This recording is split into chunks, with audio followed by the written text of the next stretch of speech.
Seqala ukuhwalala. Umazwi wakhe selokemele lapha phansi kwesihlahla eqalaze njalo ngakulumuzo okungene kumfana. Abuya ahlale phansi phezukwetshelele eliseduze kwakhe. Yize noma kungasabonakali kahle, kodwa kuyabonakala ukuthi umuntu wesifazane loyo ogudla isibayo zophuma ngasesangweni. Amamateka umeqaphela ukuthi yiso ngempela isithandwa sakhe uzolile. Eze sondela azafika eduze. Ngakabazela. Bese ngingasathembi ukuthi uzosihlonipha isicelo sami kwazise kade ngilindile lapha phansi komngamazi.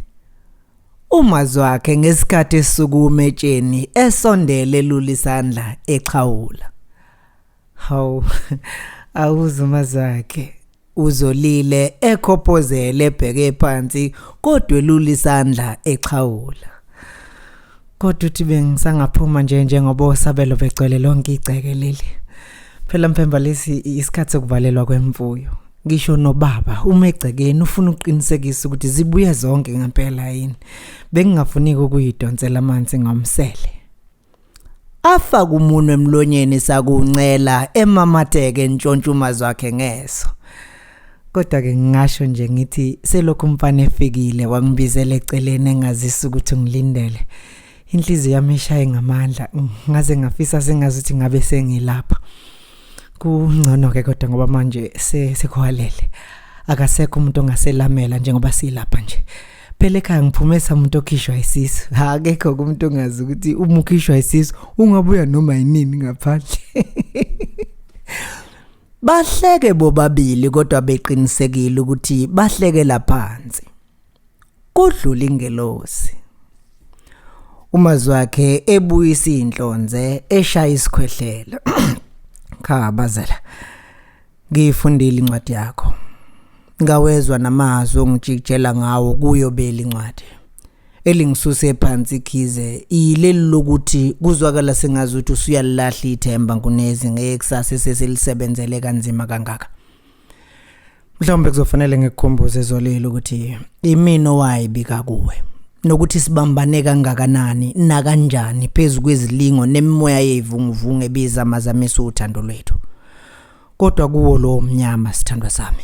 Mina nawe sibambane kwaze kwaba manje. Umazwi wakhe ekhomba phansi ngezandla zombili.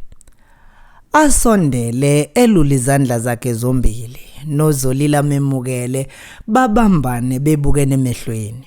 Akhophozela uzolile. Abuyisa inhlonzo umazwi wakhe aqhubeke nenkulumo. Besabambene ngazi izandla belu bebukene emehlweni. Mntakwethu, sikhulumile siqedile izolo. Kungabe sengiqonda ukona nokwephuca umqondo amagama nezithembiso engizenze kuwe izolo nasemalangeni onke saqala ukuthandana.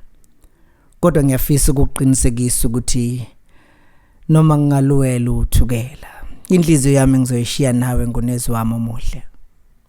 Adedela isandla sokunene amphulula isihlathi.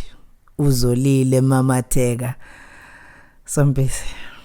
Ngizizwa ngihlonipheke kakhulu ngalamazwi. Futhi abuyisa ithemba kimi lokuthi uyobuya uzongithatha ungenza umngakho ngokusesikweni. Nami ngiyethembisa amazwi ukuthi ngizokulinda kuze kube ukuthi ifiso zethu zempilo engcono ziyafezeka. Acwebe inyembezi. Owe. Kazi impilo isizoba yini ngaphandle kwakho sithando sami. Asondele kumazwi wakhe amange esiphongweni. Akhale kabuhlungu ezicindezele kuye esifubeni.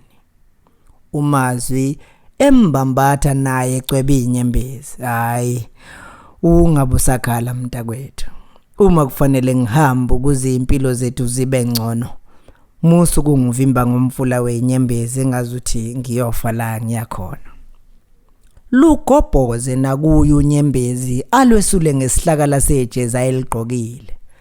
Namanje basagomoshelene. Aqhubeke. Ngizobuya zoli. Amdedela mesula izinyembezi. Ngizobuya ngikwenza umamkhize wami ngokupheleleyo. Amamatheke nonyembezi. Kathi ngiyabona sewungikhiphela impahla ngokusesikweni weza wazongiqoma ekhaya. Adedela uZolile acosha induku yakhe phansi asuke samuntu ogiyayo awusuka madoda. Mina zawo awusinkondlo. Sivunywe ngabamhlophe, savunywe ngabaphansi nabaphezulu. Untuthwane siyambiza phansi uma phela inqaba phezulu. Inkunzi emnyama iyazona ithole. Useyayaluza manje uyagiya uyaqephuza. uZolile solokhu emamathe njalo namahlonyana amnqande. Hey mase nami ngilangazelele lolo suku la mina nawe siyothandana udede. Ngazi sizwe lonke ngensizwe yanqobe yami inhliziyo. La ngiyobe sengihamba ngicothoza, ngikhophozela uma ngizohlangana nezinsizwa zangakini. Ngiunyathele ngokuhlonipha umhlabathi ohamba abazali bakho nesigodi nje sonke sasophatha. Sengiyalibona nje lolo suku.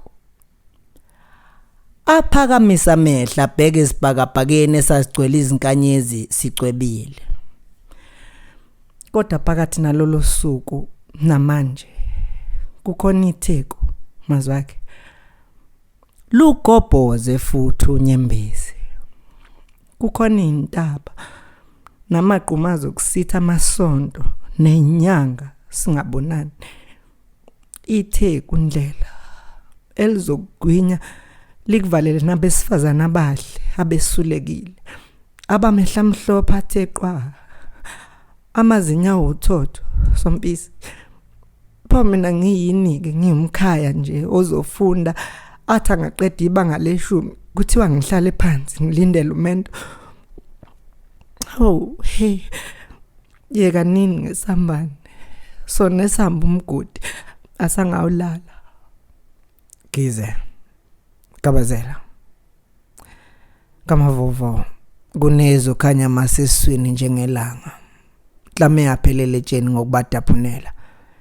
Ngivumele ngingabe ngisakwethembisa lutho manje ngaphandle kokuthi ubumtsizwa bami buyokwaziwa nguwe. Njengalokhu nawe ubuntombi bakho uzobugcinela mina ngize ngibuye. Ngiyahamba ke kusasa Zolile. Ngizokubona umikole seyivalela amaholide okuqala. Kodwa ngiyethembisa ukubhalela incwadi ngiyiphathisa benyukayo abeze ngapha. Uyoyithola kudadewethu uThabile. Sekuhwalela impela. Bangane begomoshelene kusengazi ukuthi abafuna ukudedelana. Kusenjalo kuzwakala izwi lo wesifazane. Zolile, hawu. Uphi kanti lo mntwana? Nangu umuntu ezofelwa ingane ngenxa yesisu nje. Zoli! Badedelane behlukane bengasavalelisananga. Nomazwi akakhabuzele aboneze ngayo. Ngilapha ma uZolile egijima enyukela ngasekhaya. Mavundla Media, shaking hands with the fourth industrial revolution. Let's go.